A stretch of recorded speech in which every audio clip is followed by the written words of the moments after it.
En este vídeo vamos a aprender a resolver este tipo de circuitos de corriente continua. Son circuitos en los que hay una fuente de continua, puede haber varias, pero en este caso hay una, y varias resistencias en montaje mixto. Y a diferencia del anterior, pues no conocemos el valor de todas ellas, sino que conocemos algunos parámetros del circuito. En este caso, por ejemplo, conocemos la I1, la VBC, la VAB, R2, R4 y R5. ¿Vale? Entonces, con estos datos conocidos, vamos a ir viendo cómo calculamos las corrientes que nos faltan, las resistencias que nos faltan y las tensiones que nos faltan. Las herramientas que vamos a utilizar van a ser las siguientes. Vamos a utilizar la ley de Ohm, ¿vale? Tanto para la tensión, para corriente o para resistencia, ¿vale? VI por R, y intensidad es V entre R, resistencia es V entre I, ¿vale? También vamos a utilizar, si lo necesitamos, la ley de los nudos, que en el otro tipo de ejercicios la utilizamos para comprobar cuando habíamos calculado dos intensidades y su suma era la que confluía al nudo, ¿vale? Pues en este caso va a ser una herramienta para calcular algunas corrientes que tengamos. ¿Vale? Recordamos, la ley de los nudos dice que la suma de las corrientes que confluyen en un nudo siempre tienen que anularse, ¿vale? O lo que es lo mismo es la suma de corrientes que llegan al nudo debe ser igual a la suma de corrientes que salen del nudo. En este caso hemos puesto un ejemplo, un nudo que confluye en cuatro ramas, I2 e I1 llegan, I3 e I4 salen, pues I2, I1 más I2 menos I3 menos I4 sí, tiene que ser 0. ¿Vale? Bueno, pues en este caso vamos a ver con los datos que tenemos que podemos ir calculando. Vemos que se pueden calcular varias cosas. Entre ellas podemos calcular R1. Vemos que R1, aquí utilizando la ley de Ohm, R1 es VAB, que la tenemos, entre I1, que la tenemos también. Por tanto, si lo calculamos de ese modo, VAB 8 y 1, 8 entre 2, 4 ohmios. ¿De acuerdo? Entonces ya R1 sería un dato más que tenemos en la lista esta, ¿vale? Que podemos utilizar. ¿Vale? Podemos calcular, por ejemplo, también veo que se puede calcular I3, ¿vale? I3, en este caso, I3, vemos que tenemos, aplicando la ley de Ohm, I3 tenemos que es VBC entre R2. VBC son 12 voltios, R2 son 24 ohmios. Si hacemos esa división, obtenemos que VBC entre R2 son 12 entre 24, 0,5 amperios. ¿Vale? Más cosas.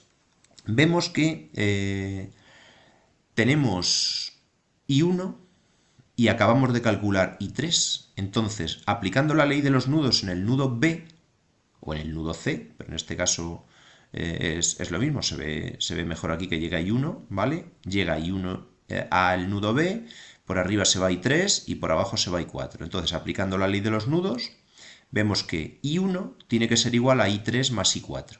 Como I1 e I3 lo tenemos, I4 es I1 menos I3, 1,5 amperios. ¿Vale? Entonces ya tendríamos calculado I4. Seguimos, a ver qué más cosas podemos calcular de lo que nos queda. Mirad, R3 también se puede calcular, porque R3 conocíamos VBC, que lo utilizamos para calcular la corriente 3, o sea, conocemos VBC, conocemos, porque lo acabamos de calcular, la I4, por tanto podemos calcular R3, ¿de acuerdo? Pues calculamos de ese modo, VBC, R3 es VBC entre I4. 12 entre 1,5, esto es un resultado de 8 ohmios. A continuación, vemos que podemos calcular también VCD. A ver cómo vamos a calcular VCD, fijaos. VCD podemos calcularla como, aplicando la ley de Ohm, aquí, ¿vale? Como conocemos la corriente, ¿vale? I1, aquí se bifurca en I3 e I4, y aquí en el nudo C vuelven a juntarse, o sea, el nudo C sería I3 más I4, I1. Por tanto, de C a D circula I1 y la resistencia 4 es dato, la conocemos aquí. Por tanto, podemos calcular VCD como el producto de la corriente por la resistencia. Y 1 por R4, 2 por 10, 20 voltios. ¿Vale? Más cosas. ¿Podemos calcular V? Pues sí. Y de una manera que no hemos puesto aquí en las herramientas. Fijaos. Si nos damos cuenta, V, ¿vale?, la tensión de la pila se reparte en tres tensiones que son VAB, VBC y VCD. Las conocemos las tres. Sabemos que entre A y B caen 8 voltios. Entre B y C caen 12 voltios. Y entre C y D acabamos de calcular que caen 20 voltios. Entonces, la V total de la pila la podemos calcular como suma de esas tres tensiones. VAB más VBC más VCD. 8 más 12 más 20, 40 voltios.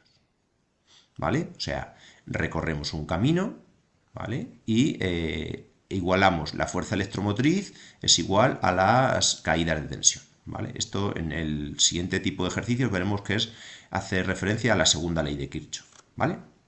Pero bueno, antes de entrar en eso, pues nos quedamos con que esa fuente de tensión reparte en tres caídas de tensión, en tres elementos que están en serie. La resistencia R1, el paralelo de R2 y R3 y la resistencia R4. ¿Vale? Ya solamente nos queda I2 e I total. ¿Vale? I2 lo podemos calcular. Fijaos, tenemos R5 y acabamos de calcular VAD, que es la V de la pila, ¿vale? Pues aplicando la ley de Ohm, podemos calcular I2 como V total entre R5, 40 entre 16, 2,5 amperios, ¿vale? Y como ya tenemos I2, acabamos de calcular I2, teníamos I1, que era dato del principio, aplicando la ley de los nudos en A, obtenemos la I total. I total será I1 más I2, o sea, 2 más 2,5, 4,5 amperios, ¿vale? Y ya estaría resuelto este tipo de ejercicios. Simplemente tenemos que fijarnos en lo que tenemos y haciendo uso de la ley de Ohm, de la ley de los nudos, que sería la primera ley de Kirchhoff, y de las también podemos, como en este caso en el apartado F, haciendo uso de la suma de las caídas de tensión cuando tenemos receptores en serie, o de la segunda ley de Kirchhoff, recorriendo un camino y viendo las caídas de tensión y viendo que tiene que ser igual a la suma de las fuerzas electromotrices. ¿Vale? Bueno, pues usando estas tres herramientas vamos sacando los datos que desconozcamos. ¿Vale? Esto sería todo.